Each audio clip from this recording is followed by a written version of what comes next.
mag-crochet po tayo bago makarating sa sa ating trabaho. So ginagawan ko po yung apo ko. Ang sombrero niya si Gift. This is for Gift. I miss you, Gift.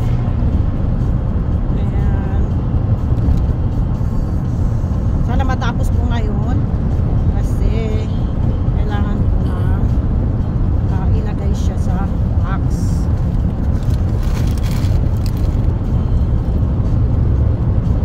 Ayan, dinadala ko siya sa work kasi sayang din yung oras ng pag-uupo ko doon pag may break. At least may matapos na.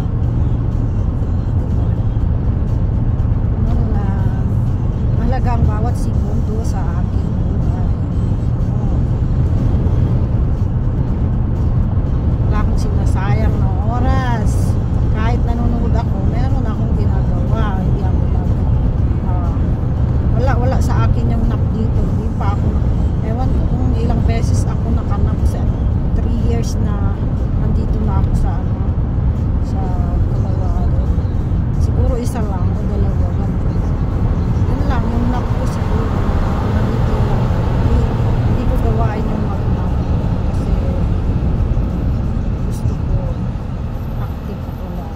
Kasi ang nap, pag nasanay na yan, hinahanap mo na ang nap. Tulad ng mga kakilala ko dyan na kagigising pa lang nila, nag-work sila ng konti, mag-nap naman. May kakilala kong ganyan. Basta alauna, nap time nila. I wish ganun din ako.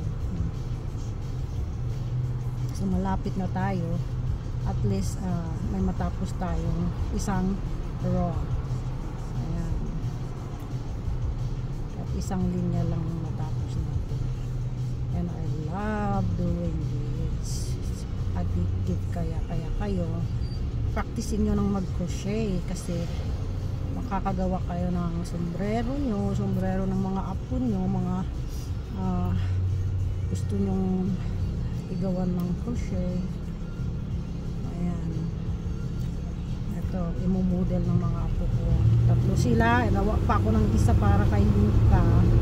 So parang broncos naman na kulay yun gagawin ko sa ito meron siyang pink na pampang-tibay dyan.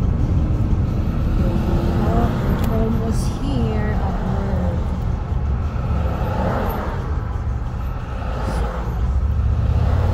So habang nakikinig tayo sa hado, yung kamay natin is kumikilos.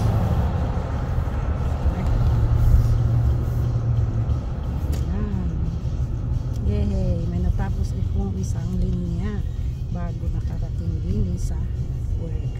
So, titigil na naman natin kasi papasok na tayo sa loob. Ayan. O, diba? Matapos ko rin yung isang linya. Okay, tayo maglalak na. O, lock time. Ayun. Salamat. Ayan.